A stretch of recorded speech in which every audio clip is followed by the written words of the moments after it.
नमस्कार मित्रों।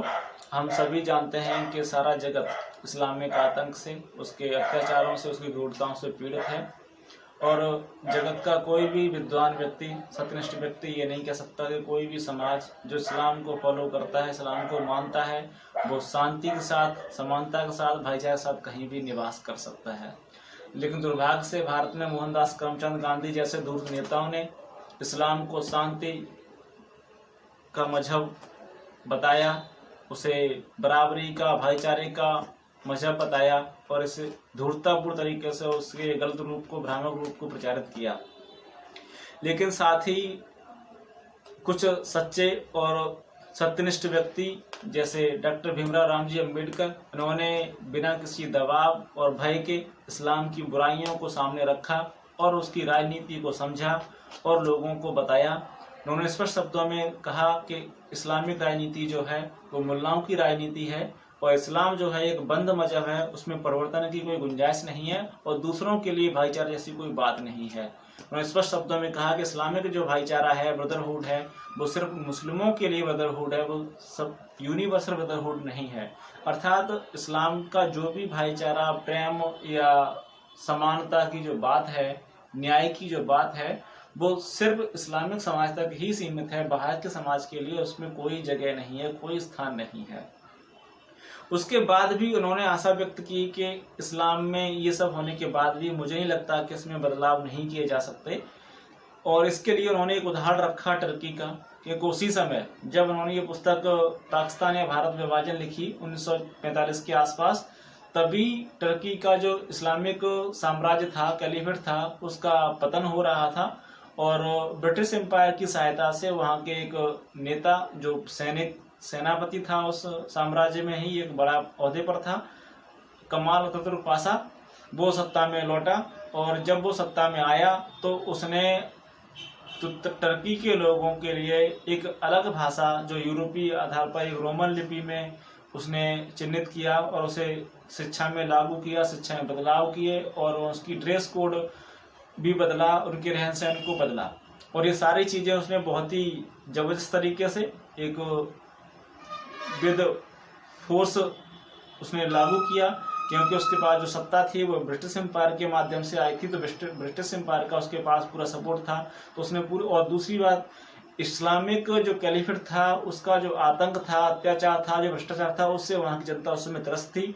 तो उसने कमाल अतातुर्क पाशा के बदलाव को स्वीकार किया और उन सब चीज़ों को अपनाया जो उसने जनता के ऊपर लागू किया। और उसने पूरी तरह से टर्की को एक यूरोपियन मॉडल के रूप में उसे स्थापित करने के प्रयास किए और वो अपने समय में उसमें सफल भी रहा। तो इसी को उदाहरण को लेकर के डॉक्टर भीमराव अम्बेडकर ने कहा कि जब टर्की के लोग अपने आप में बदलाव कर सकते हैं तो भारत के मुसलमानों में बदलाव क्यों नहीं हो सकता। तो उनका उस समय ऐसा कहना बहुत ही उचित, जायज़ था, क्योंकि बदलाव जो हो रहे थे वो शाश्वत थे, सामने थे और उसका करने हारा भी था। लेकिन एक बात जो उन्होंने उस बार बार इंगित की और उसके बाद भी इस संदर्भ को ध्यान में रखते हुए भी उन्होंने उसे नकार दिया या उनसे वो छूट गई, वो ये थी, जिसके परिणाम स्वरूप उनके जो आशा थी वो टूटी, जो उसी समय धराशायी हुई कुछ दशकों के बाद ही। वो ये कि कमाल अतातुर्क पाशा एक यूरोपियन कंट्रियों से प्रभावित, उनकी सत्ता से संवर्धित व्यक्ति और यूरोपियन कल्चर से प्रभावित व्यक्ति था और उस समय की जनता वहाँ की भी उस इस्लामिक कैलिफेट से तंग थी। तो उसने जो बदलाव किए वहाँ के ड्रेस कोड को लेकर के, भाषा को लेकर के, वो पूरी तरह से तत्कालिक सामाजिक परिवर्तन थे। इस्लामिक रूटेड कोई बदलाव उसने नहीं किया था, क्योंकि वो स्वयं इस्लामिस्ट था और उसने इस्लामिक कैलिफेट को ध्वस्त किया, लेकिन इस्लामिक ग्रंथों को ज्यों को त्यों ही उसने बना के रखा। उनकी मान्यताओं को किसी तरह से चुनौती नहीं दी, उसमें कोई बदलाव के लिए उसने कोई प्रयास नहीं किए। सिर्फ उसने जो सामाजिक व्यवस्था थी, ड्रेस थी, वेशभूषा थी, भाषा थी, उन चीज़ों को बदल करके एक मॉडर्न समाज की स्थापना में प्रयास किया और उससे में वो सक्षम भी रहा। तो यहाँ जो बेसिक चीज़ है इस्लाम में, जो इसको डॉक्टर भीमराव अम्बेडकर साहब ने खुद स्वयं ही उसे इंगित किया है, व्यक्त किया है कि ये एक अपरिवर्तनीय समाज है, उसमें परिवर्तन की संभावना नहीं है।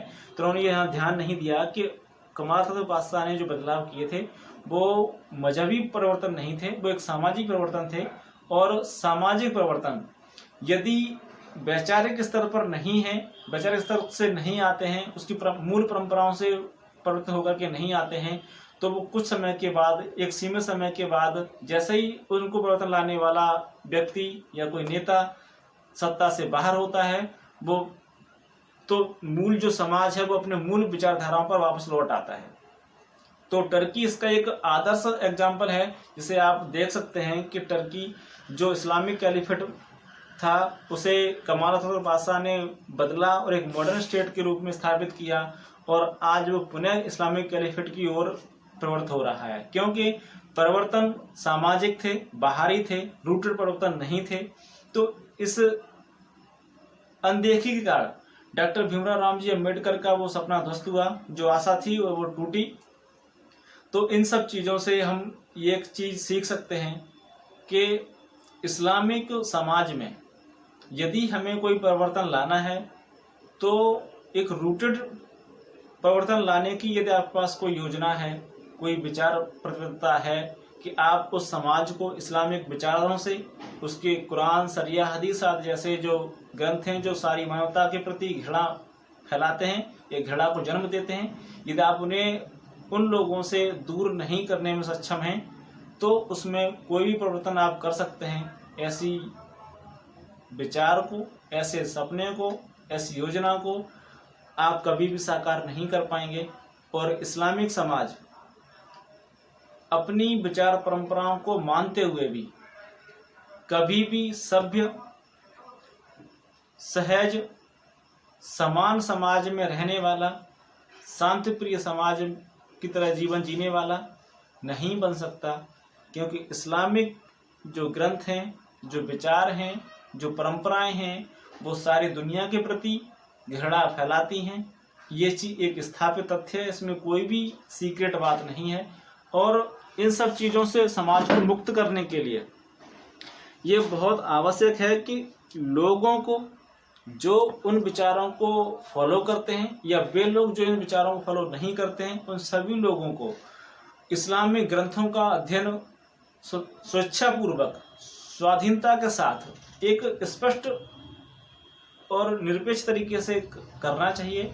और समाज की सरकारों को, राष्ट्र की सरकारों को लोगों के सामने ऐसे विकल्प, ऐसी परिस्थितियाँ उपस्थित करनी चाहिए जिससे कि लोग इस्लामिक आतंक को, उसकी हिंसा को समझ सकें, और जो इस्लामिक समाज में जो मौलवियों की, मुल्लाओं की जो राजनीति है वो उससे मुक्त होकर के चिंतन कर सकें, मनन कर सकें, और एक समाज के हित में, सभी के हित में एक सही निर्णय ले सकें और उन आतताई हिंसक विचारों से खुद को अलग कर सकें। ऐसी समझ, ऐसा वातावरण बन सके। हमें सभी को मिलकर के और इस सरकारों को और हमारे नेतृत्व करने वाले नेताओं को मिलकर के ऐसे प्रयास करने चाहिए ताकि समाज को, इस राष्ट्र को और इस जगत को शांतिप्रिय, एक मानव और इस सृष्टि के संरक्षक के रूप में पुनः स्थापित किया जा सके और समाज से हिंसा, क्रूरता, अत्याचार आदि को नष्ट किया जा सके। और मानव जो इस्लामिक आतंकी क्रूरता से त्रस्त है, जहां असंख्य मानवीय धन की हानि निरंतर हो रही है और तमाम मानवीय मूल्यों का ह्रास हो रहा है, उनका संरक्षण किया जा सके। आज के लिए बस इतना ही। नमस्कार।